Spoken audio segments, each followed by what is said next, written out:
और जिनका मधुर मैंने सुना, आनंद और रंग की माता, रंग को भरने वाले नाथ, जिनकी बात को सुनकर आनंद आया। लेकिन आनंद तो हमको आया, इन्होंने स्वयं बताया कि धर्म पत्नी को आनंद नहीं आता। लेकिन मैं जब बोलता हूं तो मेरी पत्नी को आनंद आता है, और उसका कारण ये है, हो सकता है कि आप आधी हिंदी और आधी अंग्रेजी बोलते हो, इसलिए उनको आनंद ना आता। मैं भी शुद्ध हिंदी बोलता हूं और मेरी धर्मपत्नी भी शुद्ध हिंदी बोलती है, तो इसलिए दोनों आनंद में रहते हैं।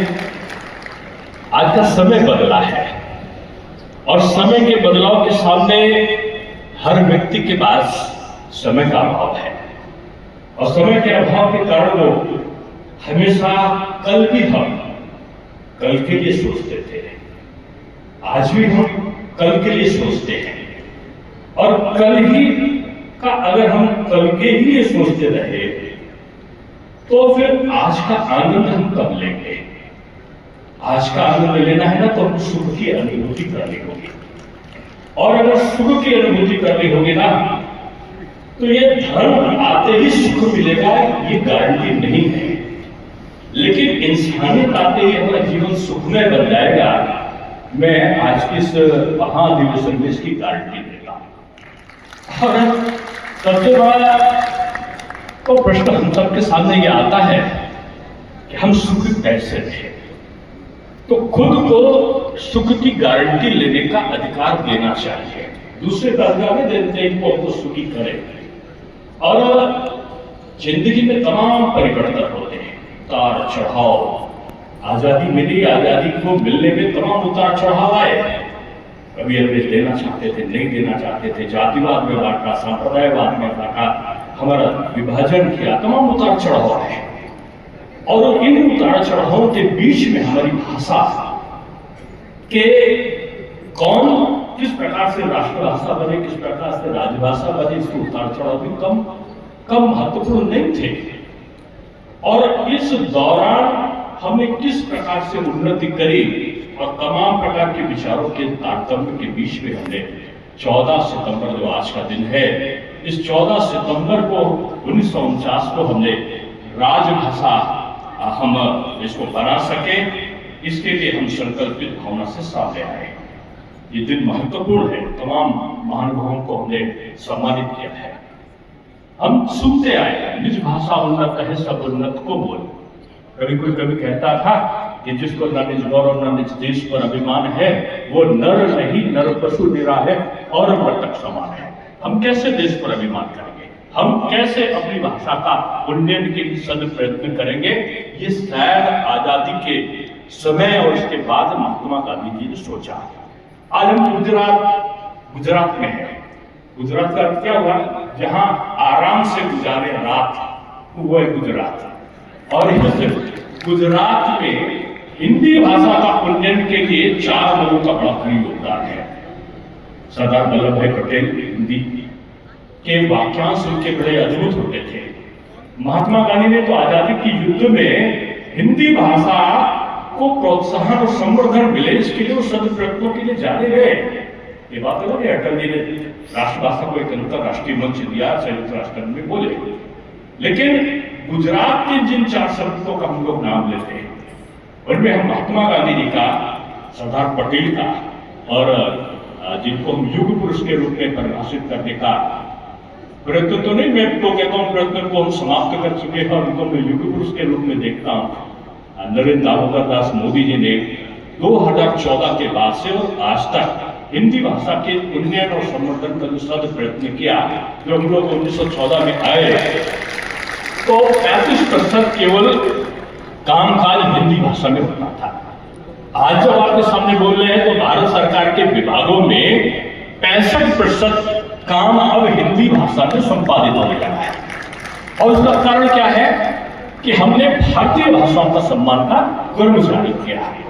भारत की जो अवसंरचना है, प्रगति की संरचना का, चाहे वो अर्थ प्रबंधन हो, चाहे वो हमारे विभिन्न प्रकार के नौ प्रयोग और नौ प्रयत्न हो, सबने अपनी भाषा का अब तेजस्वीमान बनना है, अब ब्रह्मोस मिसाइल हो रही है, अब विभिन्न प्रकार के जो उपकरण बन रहे हैं उनमें हिंदी का भारतीय भाषाओं का जो मूल है, जैसा कि आज गृह मंत्री जी ने बताया कि मैंने कहा कि 3 सत्पुरुषों का तो मैंने नाम लिया और चौथे जो सत्पुरुष थे वो हमारे गृह मंत्री के रूप में उन्होंने तो भारत सरकार को जो गृह मंत्रालय है 100% कार्य जो संपादित करता है वो हिंदी में संपादन करने लगे।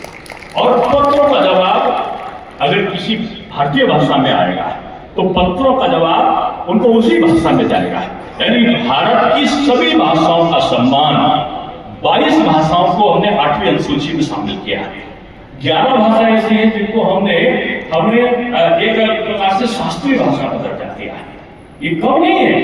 भारत में एक शब्द अंग्रेजी में आता है, मैं सोचता हूँ रंगनाथन जी इसको अच्छा समझते होंगे, रैशनलाइजेशन विदाउट टीयर, विवेकीकरण बगैर आंसुओं के। हमने भाषा के उन्नयन के शब्द प्रयत्न किए, लेकिन हमने ये नहीं कहा कि हमको अंग्रेजी भाषा को हटाओ। हमने कहा कि भारतीय भाषाओं को हम सम्मिलित करके सम्मान देना सीखें। मातृभाषा जो है उसमें हम अपने बच्चों को पढ़ाएं और उसमें हम हिंदी का एक समन्वय का, संवाद का हम उसमें सम्मिश्रण करें।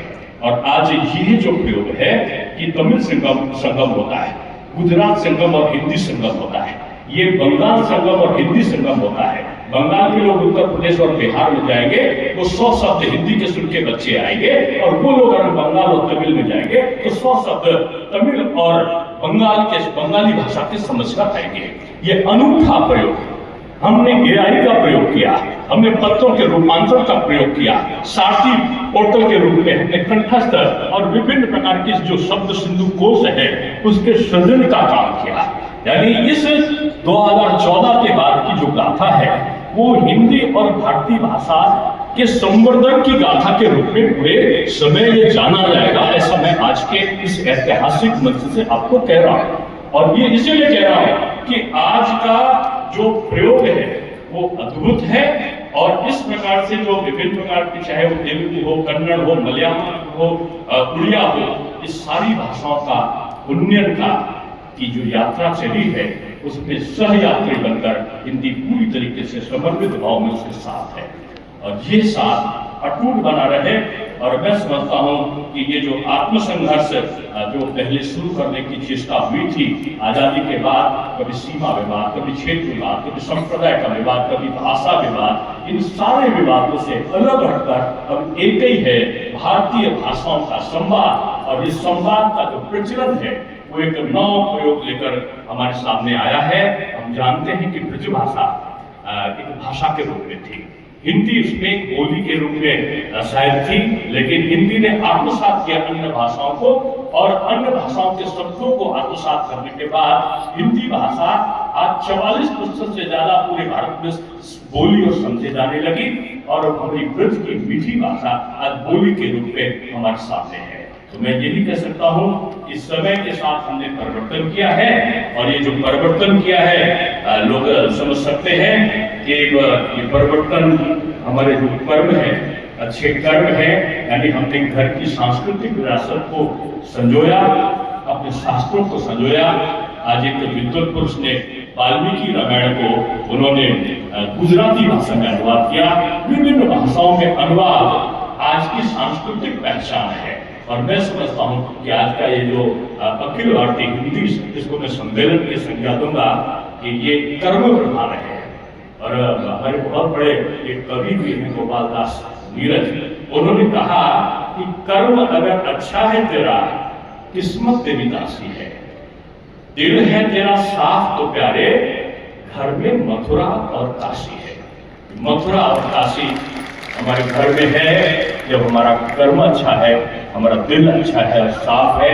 ये दिल साफ है, और इस साफ दिल का प्रमुख वजह यही है कि हमने हिंदी भाषा के संवर्धन और उसके उन्नयन के सत्प्रयत्नों के बीच में सरकार ने एक सामंजस्य पैदा किया है।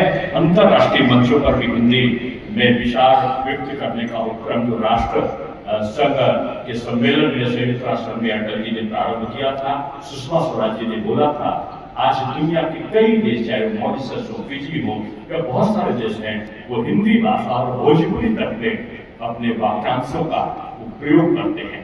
इसलिए मैं यही कहूँगा कि आज सारी भाषाएं आपस में सम्मिलित हैं और किसी भी देश में मैं कह सकता हूँ कि अवसंरचना ही किसी देश और भाषाओं की रीढ़ होती है। भाषा एक प्रकार से हर व्यक्ति के अंदर की आत्मा होती है, जीवन होता है, और ये जीवन मैं फिर से कहूँगा कि अपनी भाषा के द्वारा उन्नति का द्वार खोलता है। आज मध्य प्रदेश हो, उत्तर प्रदेश हो, तमाम अन्य प्रदेश हो, अंग्रेजी भाषा में चिकित्सा के क्षेत्र में, इंजीनियरिंग के क्षेत्र में, प्रबंधन के क्षेत्र में तमाम जो पुस्तकें केवल अंग्रेजी में आती थी, आज उनका भाष्य अनुवाद हिंदी में भी हुआ है, क्षेत्रीय भाषाओं में भी हुआ है। ये एक नव प्रयोग आज हमने बैंकों में भी देखा, बैंक्स में भी देखा है, रक्षा के क्षेत्र में भी देखा है। तमाम उन क्षेत्रों में जहां हिंदी का प्रयोग कम होता था, आज क्षेत्रीय भाषा और हिंदी भाषा का प्रयोग बढ़ा है। मैं समझता हूँ कि गांधीनगर के इस सभागार में, ऐतिहासिक सभागार को मेरी स्मृतियां हैं कि जिस दिन इसका उद्घाटन हुआ था तो मैं यहाँ पर आया था महापौर के रूप में, और आज मुझे हिंदी संसदीय समिति के प्रथम समिति के अध्यक्ष के रूप में आने का यहाँ सौभाग्य मिला। मैं सभी शुद्धिजन बुद्धिजन को इन आशाओं के तौर पर मैं ये कहूँगा, ये ऐतिहासिक दिन कभी वर्षों बाद याद किया जाएगा जब हम हिंदी के संवर्धन की गाथा, भारतीय भाषाओं के सम्मान की और उनके समन्वय का लेखन करने के लिए बैठेंगे। तो आज का दिन तमाम नौ प्रयोगों के लिए कि हमने दिव्यांगों के लिए हमने एक यंत्र को यहाँ पर प्रारंभ किया, हमने विभिन्न प्रकार के जो उपक्रम है, AI की नई तकनीक है, उसका प्रयोग यहाँ से प्रारंभ किया। इसका संदेश जाएगा। मैं इन शब्दों के साथ अपनी वाणी को विराम देता हूँ।